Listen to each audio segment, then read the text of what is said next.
marketing approach to selling homes and share with you our expertise in navigating the home buying process. We value the experience of our agents at Boston Connect Real Estate so much that not only will you hear my perspective on real estate topics, occasionally you will hear the expert thoughts and opinions of our experienced agents at Boston Connect Real Estate. Be a part of our roundtable. If you have any questions during the show, please call 781-837-4900. We love to talk real estate. Follow us on Facebook, Instagram, and wherever you like to listen to podcasts at Talk Real Estate Roundtable. If you would like a one-on-one consultation with me and my team to discuss your real estate needs, you can connect with me at bostonconnect.com or 781-826-8000. Now, sit back, relax, take good notes, and let's talk real estate. And good morning to all my South Shore neighbors. You are listening to Talk Real Estate Roundtable. My name is Melissa Wallace, and I am joined live and in studio by the one and only Kristen Howlett. Hello. Oh, hello. So I was actually early, but look at, I'm still not prepared. Well, we've been chit-chatting for the past few minutes, but yeah, no, but you have your little banana split. Banana pudding. We went to Dunkin' Donuts a couple weeks ago, maybe last week or the week before. I don't know. They all sort of blend together now. And we both wanted just something fun, just a fun drink. And Kristen saw this banana latte thing on the menu, and she got it, and she loved it. So this morning I said, well, I always get whoever's doing the show with me coffee. I said, what do you want? She goes, I don't know, that banana split thing. I'm like, so she's having a banana split for breakfast. Mary Lou's has a banana split. That's so good. So this is like a banana pudding, I think. It's like a banana pudding latte cloud. So I don't know. Yeah. Mm-hmm. Okay, good. I'm glad you liked it because I got it as is. But yeah, so thanks for joining me today. Thanks for having me. Of course. I wish you would come more often. I can come whenever you want me to. Yeah, I will be looking for some sorry, I'm just posting my coverage. Oh, you're on the radio. That's right. You're doing that one. Yeah. Yeah. So we are here. It's kind of a gloomy day. You said that as soon as you drove into Pembroke, you were like, what is this? Well, I feel like there's a cloud over it. Sunny and beautiful. Really? And yeah, it was like a nice early spring morning day. Brian was all excited about getting some yard work done. But then I pulled into Pembroke as soon as I got to the little Four Corners there. It was like a cloud cover. Sun was up. Sun was hiding. It just turned gloomy. I know. When I was driving here, I don't know. When I was driving here, I said to myself, I was like, is it supposed to rain all day? But I don't know. I'm at that age where I'm like, oh, we need the rain. We needed this. Yeah, not anymore. I think we've had plenty of rain. Yeah, I think we've had enough snow this year, this winter, enough rain. We're ready for the sunshine. Where are you? It's coming. It is coming. Well, it's funny, too, because my grass looks so good. Like the trees are budding. Oh, my grass isn't there yet, but we do have a few flowers that have bloomed. Your allergies are going to be kicking in. I know. Well, I woke up with a headache. So if we could just have a silent show, that'd be great. Sorry. Just kidding. I'm sorry. If we could just have a moment of silence for the next hour. I do have a headache, but I did wake up and I'm like, oh gosh, is this the start of the allergies? Which it could be. So, but I'm gonna have my coffee. I just have a normal black coffee with sugar. That's me, and she has her banana split. So. All right. I'm all caught up now. Yep. You gotta stay a little bit closer to here. Yeah. So, I'm gonna sort of get us all settled with the social media part of it. But in case somebody, for some reason, hasn't heard you on the show, which would be crazy at this point, but why don't you reintroduce yourself to all of our listeners? My name is Kristen Marie Howlett. I'm from Boston Connect Real Estate, full-time realtor here at Boston Connect Real Estate. I serve buyers, sellers. Actually, I just picked up a renter. My first ever rental. I was giving you a thumbs up from across the room because I was fixing my headphones, but I'm just like, yeah, great. Yeah, it's a client that I really like. His daughter's moving back to the area, so she knows she's my guinea pig. But it's kind of fun. I'll be honest, it's fun looking out. She's looking in the Boston area. So it's fun kind of getting out and seeing, like, especially over where the Bruins, like, I think they call it Boston Landing, Brighton. Oh, yeah. Where Warrior Arena is in. So yesterday I said my Boston totally came out because I was like, Warrior Arena. And then where the Celtics practice, I guess, is right Red Auerbach. Oh, I don't know. So that whole area it kind of reminds me a little bit of the Seaport. It's, okay. Everything's walkable. There's great little restaurants and shops. And you are more familiar with all that. The thought of going into the city is just, I know how to get to Fenway and I know how to get to the Garden. That's my job. Anything else, I'm like, somebody else needs to drive. I know. I wish so bad we could just pack up Bridgewater and move to the city. I would love that. Yeah. I just stayed in, my cousin was here. We had a funeral to go to, and my cousin ended up getting a room, and we stayed midweek in the city, and it was so much fun. It wasn't fun because, obviously there was a death, but it was nice to catch up with her. And we got up first thing in the morning and we walked Boston Common, and it was so nice. I know. You have to enjoy the area that you live in. And I know you don't live in the city, but also just sort of exploring. So when we were doing our segment here on the show of, zipping around, highlighting a community, it wasn't just, it really isn't, we would just really love to highlight what else came with that sort of total package. So it's interesting now that you're sort of moving into the rental realm there. Yeah. I wouldn't say moving in, but I'm definitely it's a different beast. I'm definitely I want to help her. Mm-hmm. I want to help her make a good decision, and who knows, someday she may be a buyer and she may want to work with me. So my son too is his lease is up in September, so it's good practice for me to kind of figure out. Is he going to find somewhere else? I think their lease is up. Yeah, I'm not sure what the situation is. Maybe go from a 4-bedroom to a 3. I'm not sure. But rentals are definitely not my thing. Yeah. So if you're interested in rentals, and you don't sort of know an agent that does rentals all the time, I get questions a lot. So people will call the office and say, hey, do you have any agents that do rentals? So that's a great way to sort of start. Because just like purchasing a house, you want some representation because you want to be able to bounce ideas and strategies off of and sometimes an agent. I don't mean to interrupt, but sometimes it's just the agent being able to make the phone call for you, because I think that's the challenge. And that was kind of the challenge that she had. She's, just graduating. She just got her first job.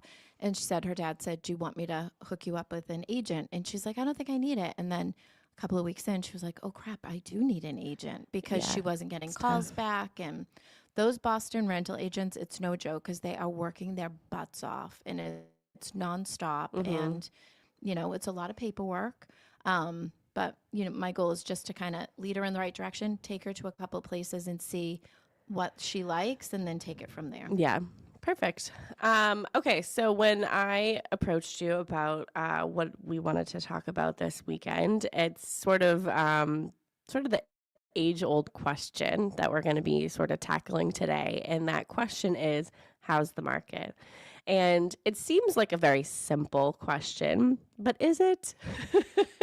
It's a pretty loaded question. Yeah. So for today, we do have an agenda, but we're sort of just going to be having this conversation, and just keeping it real. This is Talk Real Estate. We like to keep it real, and sometimes it's pretty, sometimes it's not. But when you ask somebody in the real estate industry, how's the market? Do you want a real answer, or do you want the typical, inventory's low, it's a seller's market? That's a very blanketed. Right, because you don't want to scare buyers. You don't want to scare really anybody, because it's funny. I did have a doctor's appointment just a checkup the other day, and my doctor knows what I do, and said, "Oh, I think just trying to make small talk. Oh, like, so how's the market?" And I gave a sort of blanketed, "Oh, really? Is it? Like, I thought it's been a seller's market for a long time." And so you sort of just get into the whole, "Oh, well, the market changes 5 to 10 years, and we're ready for that sort of change," and blah blah blah blah blah. And but I think we'll go a little bit deeper today, because you really wanted to talk about what's going on in your business and what you're seeing. And the thing is that you can watch the news, you can watch TV and video clips on YouTube and all these things, and they can give you those blanketed answers or just general facts. But if you're not in it every single day, it's hard to really understand what's going on and what you're seeing. So I want you to give, your sort of professional opinion and what you're seeing out there, because you're in it every day. Right. So again, I always say, I always get this simmering anxiety of, what is happening. Things are going, if something, so it is still, in my opinion, quite a seller's market. It was a little 50-50 for a while, where things were staying on the market a little bit longer. There was a little bit more room for wiggle room. Days on market were increasing, but now anything that is a decent house, even if not, is Priced accordingly, is going quickly. I have actually 3 sets of buyers right now. And over the weekend, I submitted 3 offers. All of them were multiple offers, and we're back into like 30, 40, almost even $50,000 over asking price in order to be competitive. So there's a lot of competition, and the thing is too, the rates are up. So part of me is like, are the buyers, and I don't want to talk about this today trying to scare, like you said, anybody, because listen, the best time to buy a house is when you're ready to buy it. We can't control the interest rates, and we really can't control the pricing. But if you can afford a monthly payment, then let's do it. Right? Yeah. So I think so 2 of them were in East Bridgewater. We were the first offer in on one of them. Came in really aggressive with pricing, and we were at the top, and then quickly there was an offer deadline, and I think he ended up with 10 or 11 offers, and we didn't get it. We were, I think, $30,000 over. Yeah. Did he explain to, like, did you ask the question, what about my offer wasn't? We talked in the beginning, and we were competitive. I think we were one of the top in the beginning. And then we quickly pivoted, submitted another offer on a great little one. That one needed a little bit more work. We pivoted to another one that was turnkey, move-in ready. Same, came in, pretty aggressive. And I don't know how many offers she had. We ended up just getting the blanketed email on that one. Yeah. But again, part of my strategy is always reach out to the listing agent, have a conversation, And then another was in Plymouth, and we were one of several offers, went in high, and we ultimately got the offer accepted.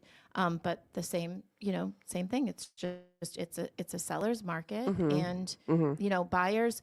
So we are also back to, we had submitted an offer on another one in Plymouth. I'm going to give a shout out to the agent, who is Jan Bruno. Her offer instructions were amazing. And in there, she put about addressing an appraisal gap. Yeah. And I don't know if I talked to you about it. It was, what I told her after too, is it was great because it forced me, you can have the conversation with your buyers, but it forced me to have the conversation with them of, what is an appraisal gap? These are first time home buyers.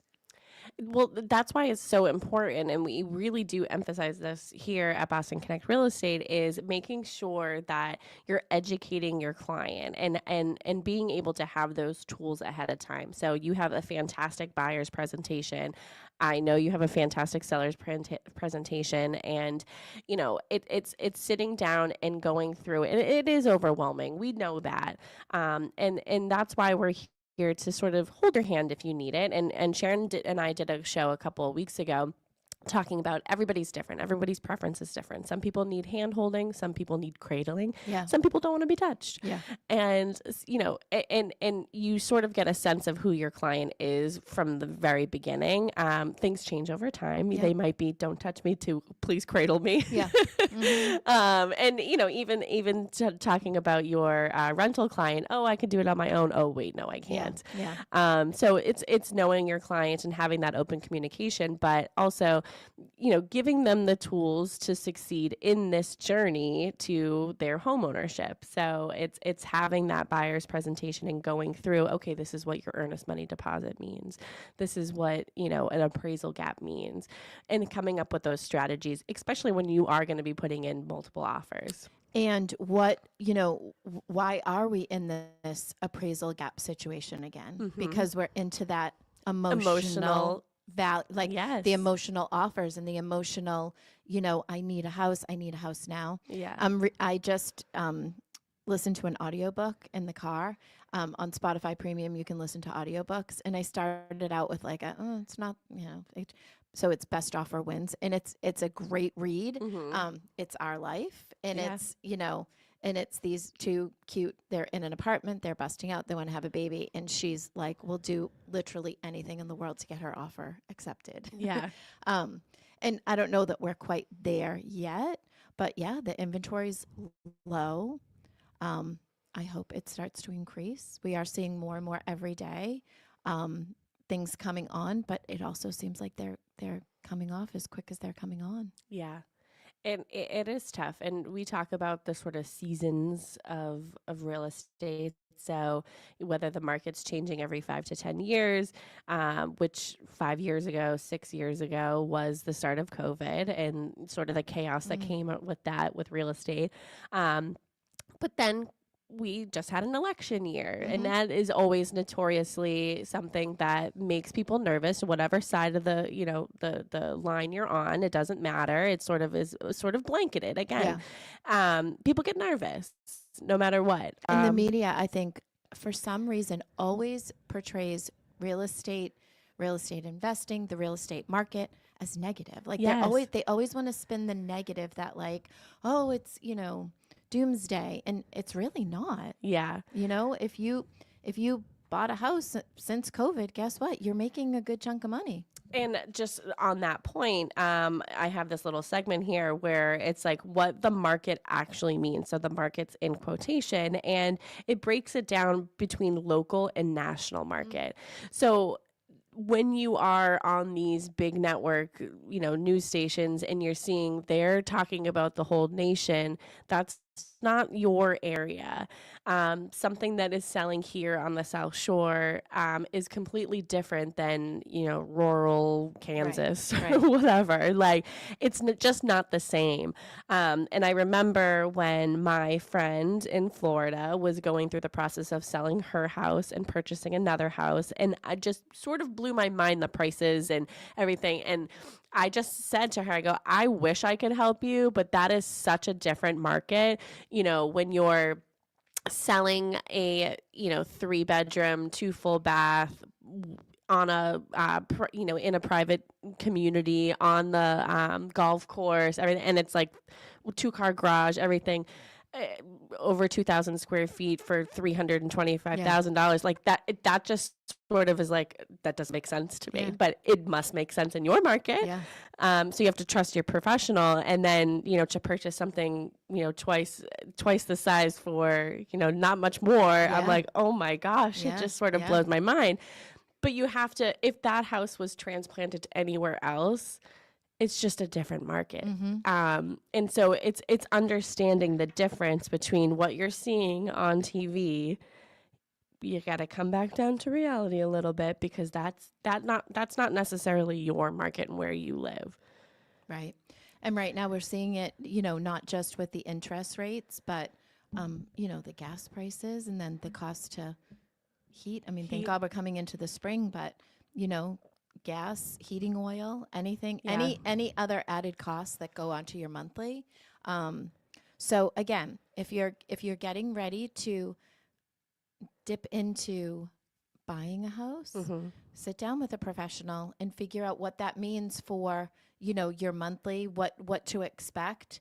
The market is moving fast. Yeah. So there's certain strategies that you can, Melissa. Yeah, Melissa Clemens, who is a full-time agent here at Boston Connect Real Estate. We talked about her a couple of weeks ago. She had her first closing here at Boston Connect Real Estate. She says she's watching us on social media. She says, "Good morning, ladies. I'm experiencing how tough it is right now for first-time buyers. So competitive. My fingers are crossed right now. Their offer gets accepted." Yeah. Let's put good juju out there for Melissa Clemens. Let's get her offer accepted. Come on. Let's do it. We can do Let's it. do it. Well, and the thing is that you really do have to think outside the box. How are you going to put that offer? So now, if you have, like I said, I don't know about the other Plymouth one, but we had. So say we're in 5 to 10 offers. Mm-hmm. How do you make sure that your buyer's offer is at the top of the pile? Mm-hmm. It's hard. Yeah. Because, you know what? You don't know what those other offers look like. No. And now we are back with, if it is. So I do have buyers that, yesterday I said, maybe we come down. If we're at the top of your budget, maybe we come down a little bit. Maybe this is just getting you into the market, getting you into, and then we find something that you could maybe do some, thoughtful updates on.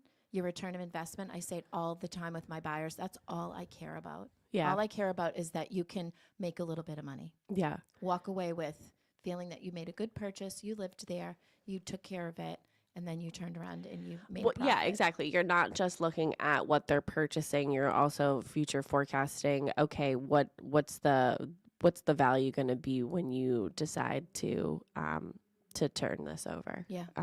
To somebody else. So, another thing about, what the market actually means, inventory, understanding that there is a need for it.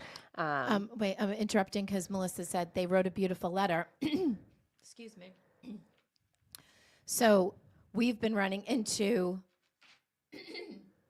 offer instructions that are saying no love letters, no escalation clauses. So really, when you come down to that, it's literally like it's bare bones. Yeah. It's best offer wins. Yeah. Highest offer. And, as we know, I'm a big talker. So of these, 5 offers that I've been submitting over the past couple weeks, every agent I speak to, and one of them in East Bridgewater, we ended up chatting for a while, and I'm always like, oh my God, are you guys feeling this too? This is insane. We all feel the same thing. But I loved her because she just said, listen, price is number one in my sellers. That's all she cares about. That's the bottom line. She wants to make as much money as she can. Yeah. Yeah. And it's important to have that conversation because in my case, with my house, like the price wasn't the most important to the seller of my house. Somebody coming in and taking care of it was the most important. So I did write a love letter explaining what I would do and how I would love the house. And I think that that's what got me the house. And you can see that when you go in, even as an agent, sometimes if you're looking at something and I'm looking at something else, because again, we were in your house pre-listing, we knew that house was meticulously taken care of. It was older, but it was perfect. Yeah. Yeah.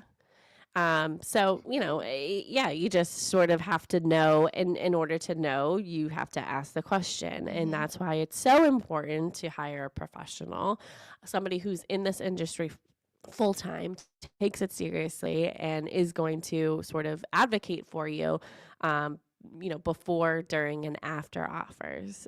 So we are live on social media, so be sure to follow us on Facebook and Instagram. and YouTube too. So you can follow us on YouTube, Boston Connect Real Estate. We're waving to everybody who's watching us. Tim is live and in studio. So if you want to join in on the discussion, you can call or you can text. So if you're a little nervous, you can text 781-837-4900. But if you're watching us on social media, leave us a little message. We'll give you a shout out. How is the market in our office? How are you looking at it from a different standpoint? It is busy. Yeah. I mean, everyone knows I manage the office and I sort of see everything that's sort of going on. I know when things are falling apart. I know when things are staying together. We sort of have an idea of where they're sort of at in the process. I think that people are busy, and I always know because sometimes I feel like I know things before the agent sometimes. So I'm like, okay, I know you're a little busy, but at the end of the day, as long as our agents are doing their best for their clients, I'm okay with that. Yeah. I'm happy to call me and say, hey, I need some help with this paperwork thing, so you can be with your clients. I've done open houses for agents because they have busy schedules and with a lot going on in their business. I'm happy to help. Or even if it's with personal things. Hey, my kids in town and I want to spend some time with them, I'm happy to do an open house for them. Well, I know new construction, we've had a few reservations. Mm-hmm. So I think they had like maybe 2 or 3 reservations in like a couple of days. So the market is definitely buzzing. Yeah. And, even sometimes, appraisers or, attorneys will call the office looking for agents just because they don't have their direct contact information, which, by the way, you can find on our website if you go to bostonconnect.com. But again, I'm happy to take these calls because I'm in the know and I like to know things and I like to know that people are busy and they're busy in their business and they're doing what they got to do. It's funny because Melissa Clemens is watching us and she has done everything that you should be doing when you're new in the industry. And she comes into the office and she's, whether there's a bunch of people here or nobody here, it feels like she does learn something. And I hadn't seen her for a few days. So I saw her, I think yesterday, and I was like, where have you been? I've missed you. So it was great to see her back in it. She's busy. Yeah. I know. Which is, you guys are independent contractors. You don't have to come in and hang out with me and do your real estate thing here. But it's nice to have that sort of camaraderie and be able to bounce some things off of each other. So that's how we all learn. That's how we all grow and, be better for clients. Mm-hmm. So back to the market. So I had a listing that came on in February down in Sandwich. Adorable. Perfect price point. Perfect. We had good activity. We ended up with a great offer. They accepted it. Flash forward. We just went through, the rigmarole of the begin. It's kind of an extended closing. We're closing at the end of the month, but we had appraisal, we say all the time, we have to sell it twice, once to the buyer, once to the appraiser. So, there's a lot of little milestones that you have to get to. And there was some talk back and forth of, well, what if this falls apart? And the other day I said to them, well, if we have to go back on market, it probably wouldn't be the worst thing because I think it was just timing between February and now we're at April 3rd. Mm-hmm. Like it's completely different market, that price point. And it's interesting because a lot of suitable housing clauses, which means that the sellers are willing to sell, but they need to find something. Yeah. So there's a clause in there that kind of protects them that, God forbid, if something, if they can't find something, they don't have to sell. So we're seeing a lot more of that. So having the conversation with your buyers, are you flexible with that? Because that's a good way to get a leg up on, an offer that you can't negotiate home inspection anymore. And if you can't do an escalation clause, and if you can't do a love letter, well, that might be your, shining star is that you're super flexible with timing. Give them enough time. You always run the risk that they don't find something. Yeah. And that's the other thing. as competitive as it is in a $600,000 market, if they're upgrading, it's even more competitive in that other. Yeah.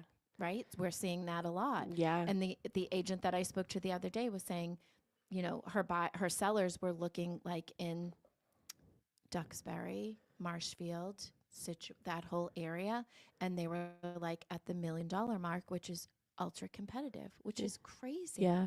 Yeah. Like $1 million. I mean, that's what they're growing out of the smaller $500,000 to $700,000 house and moving into something bigger. Yeah. I covered photos for Sharon yesterday, and she has a new listing coming on in Marshfield. It's going to be, sort of in that price range. I don't know where she's sort of landing. She'll run final numbers next week, but I did a coming soon, and it's like insane. Like, I don't think Sharon saw it first, and she's like, "Hey, I'm getting some people reaching out." Yeah, I think, and I was there yesterday, and even Brian, who was the photographer, Brian Doherty, was like, "I love this house. Yeah.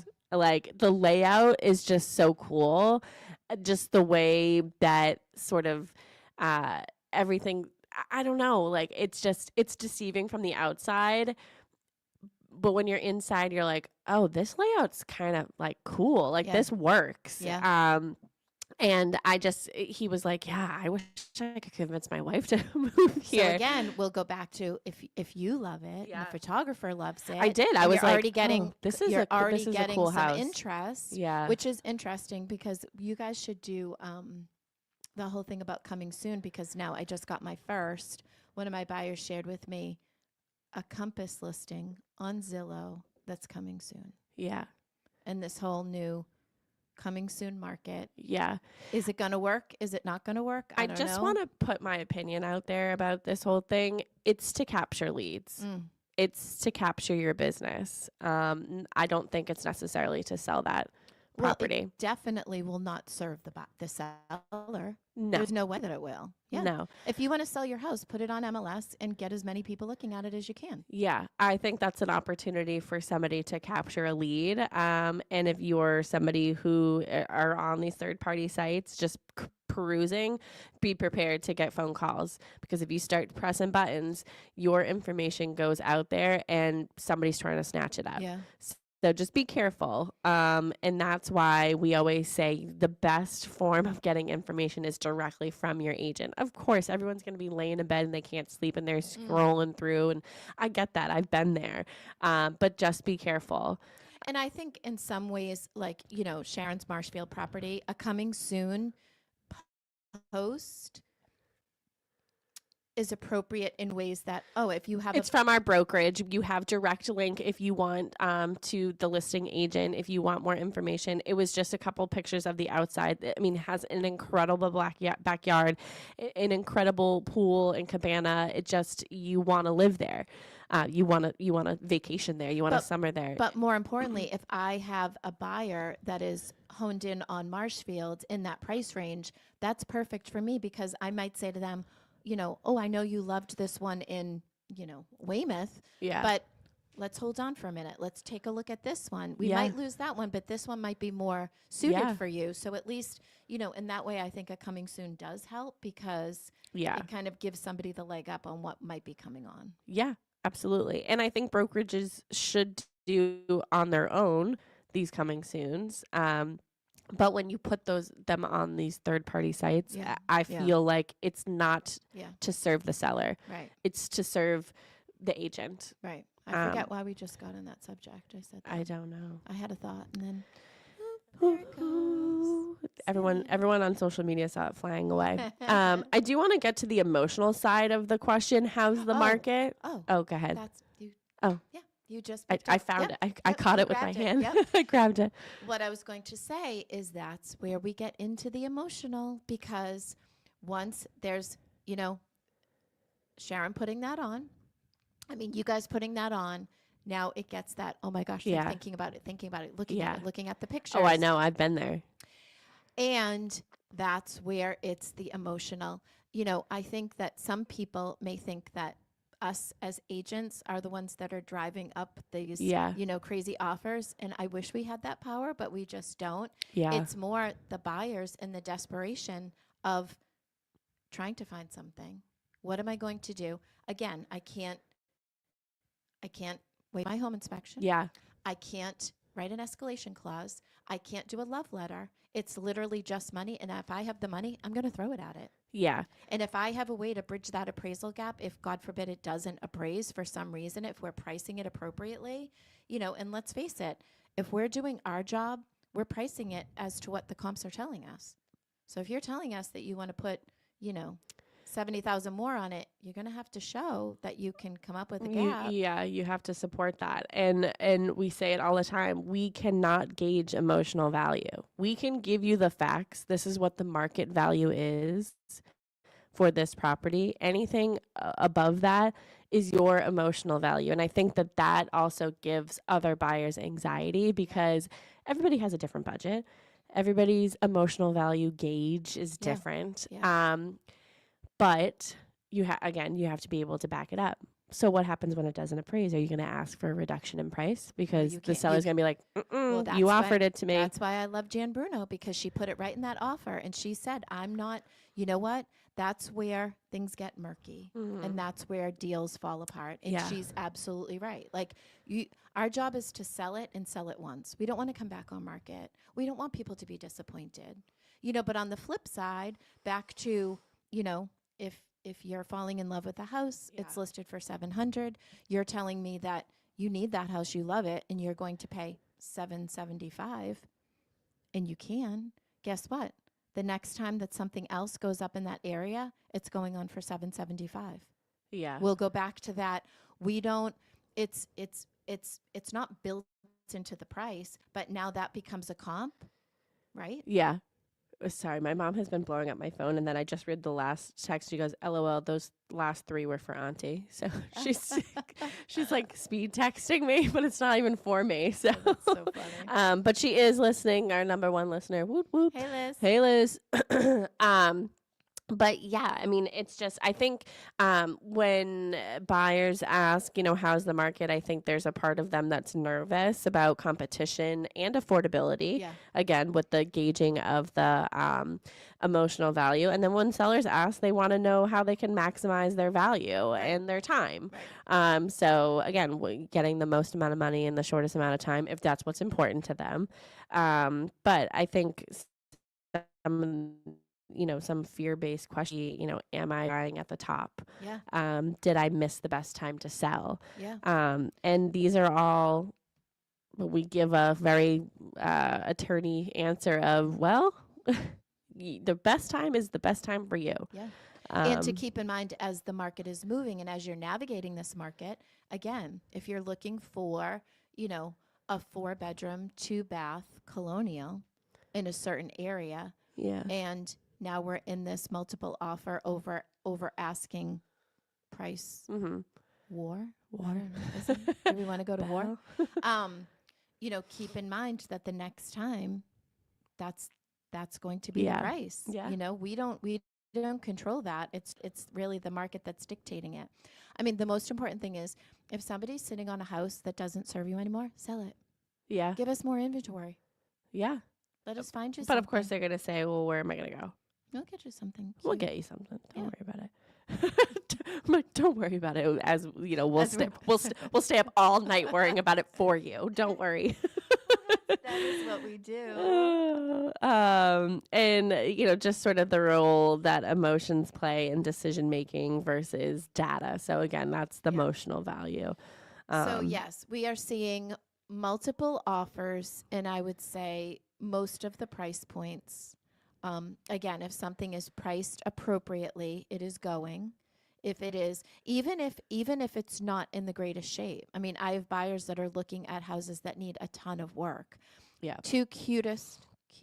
You know how much I loved Kendall. Now I have her sister who's equally as. I know. Kendall and I were going after the same houses. Oh my gosh. Kendall. But we both got our houses, so we're good. Now we have Riley, and she is just equally as adorable. And Riley and Colin are looking. I'll give them a shout out. They're looking in anywhere: East Bridgewater, Pembroke, Hanson, Halifax. Yeah. They're right about that entry level $500,000 point. But they are up for the challenge. And we've looked at a couple, and I'm like, oh, you guys. I always go in with my positive, like, oh yeah, this is great. And then I think about it, and the next day I'm like, we can't do this. This is way too much. Well, maybe they'd like to buy my house. They would love to buy your house. When it's, you have to do the roof, and you have to do this, and you have to do that. And a couple that we've looked at, it's like they want to take what they want and leave what they don't want. That's a lot. It's a lot, right? That is so we're seeing a lot of that. We're seeing I have two somewhat estate listings that will be coming on shortly, and that's a whole other people that are selling for their parents that have either passed or can't be in the house anymore. So yeah, even those are going quick. Do you have any buyers right now that are experiencing buyer fatigue? Because that's a thing. I don't know. Probably. I have about 3 seller buyers who are about my age who would love to sell, but they don't know where they want to land. Yeah. One was circling Pine Hills. Now it's a back to work situation, so I think that's going to put that on hold. Another is between Massachusetts and Rhode Island, but once they find something, they'll be selling. So a lot of people who are kind of like, I'm comfortable. Yeah. Like kind of like Zillow used to have that thing, so make me move. It's kind of like a make me move type thing. So I don't know too much. Yeah. Do you feel like there's people in the situation where it's like, I don't have to sell, Yeah. but I would if the right opportunity comes? Yes. What I think I'm seeing more is people, and I've heard this twice, that they're like, this is not fun. Like, I thought that this would be fun. It's not fun. Yeah. I don't think buying or selling a house has been fun in like the past 6 years. Yeah. It's stressful. It is. But my job is to take the stress away. And I will say that I did have a seller who recently said to me, I had no idea that like how much you would do to take that stress off. That's my job. I'm like, I'll do everything. I'm kind of a Meanwhile, at home, Brian's probably like, oh my gosh, please switch. My host please switch careers. Yeah. Because you can't help it. You bring it home. And and that's just the reality of it. You bring it home, and I know you get emotionally invested in every single client, whether they're like a Kendall or a Riley, or they're like somebody who's complete opposite.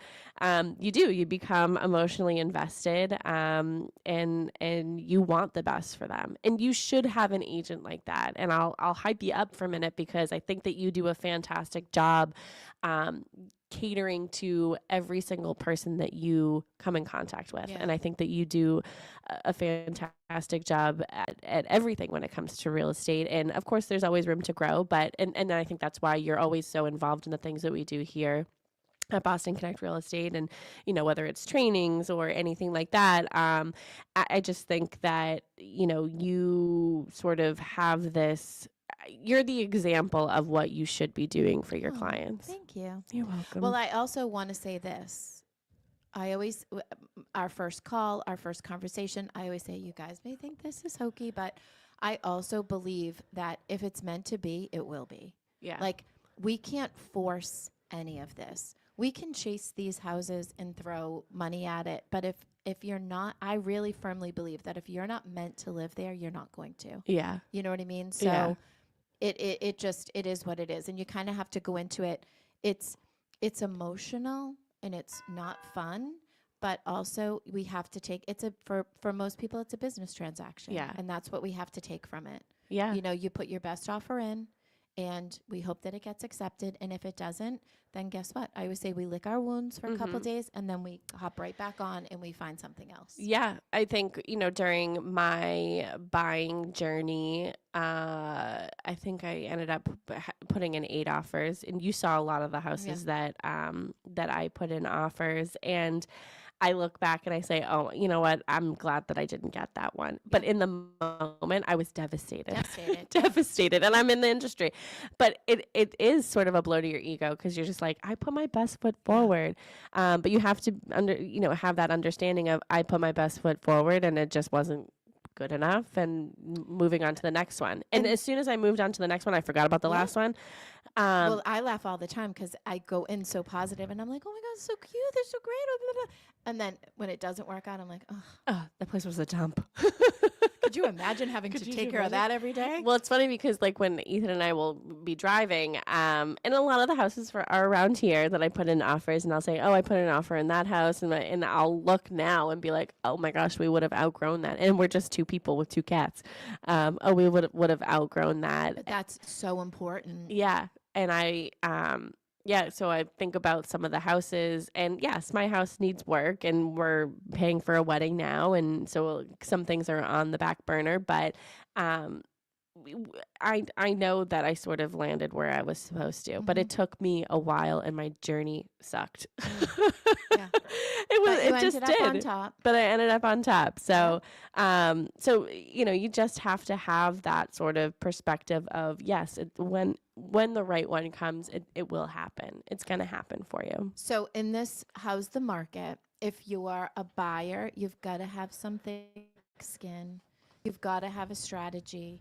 You've got to think, don't wait until your lease is up in a couple of weeks to start looking. You've got to start. Like I have buyers right now who their lease is up the end of July. This is perfect timing. Yeah. Perfect timing. And the fact is they're fantastic buyers because they're flexible. They get that, you know what? We could close in 30 days and help that person, or we could extend out. We don't have to be out of our place until July 31st. So they could satisfy a suitable housing clause, or they're also willing to eat the rent for a couple of months to be able to get in early, do some painting, do some renovation. So thinking outside the box. I just had a buyer call the other day that was supposed to come in. Remember, you reminded me. Yeah. I said, so I'll see you Wednesday. You're like, for what? I'm calendar challenged. Like sometimes it's in one calendar, but it's not in another. And I literally had just said to you the day before that, how do you think I should work? Oh yeah, should you're I be like, a should phone I do person or should I be? I'm like, no. You said, should I be a paper person or a calendar person? And I said, well, what do you do now? And then 5 seconds later, I'm like, oh, I'll see you Wednesday. And you're like, for what? I knew you had an appointment here. But here's what's so stupid about that.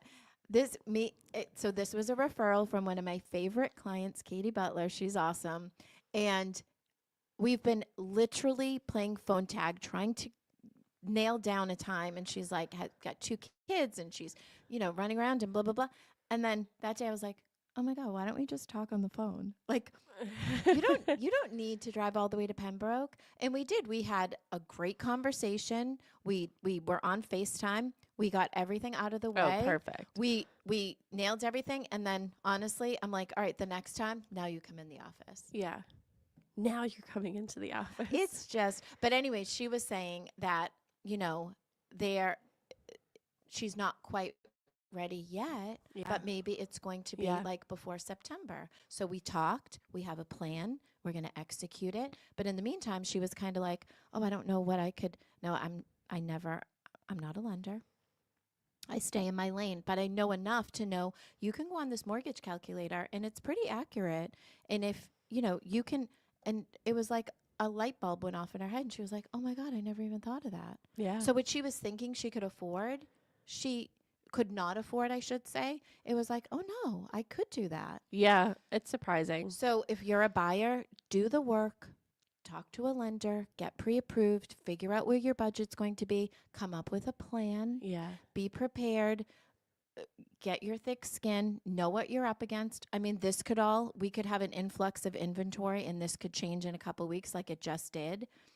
But know that right now we're in multiple offers. Buckle up. Sellers, if you're thinking of selling, guess what? Now is the time because the buyers are out in full force. Yeah, it's definitely going to be a busy summer. It's going to be a busy rest of spring and into summer, but like get your house together, do your curb appeal, get everything ready, because they're not the best houses aren't winning. All houses are winning as long as they're Priced according. priced accordingly.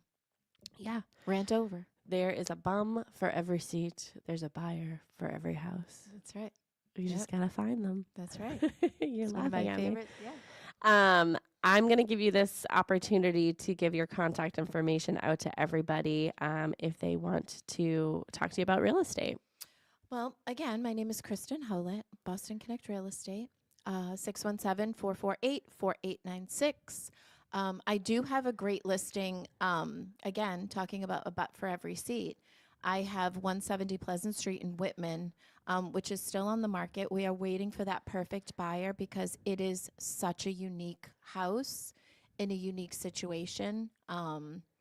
It is priced at $799. It's a single family that was converted to a two family, converted back to a single family. That potential's still there. Could be owner occupied. You could rent it.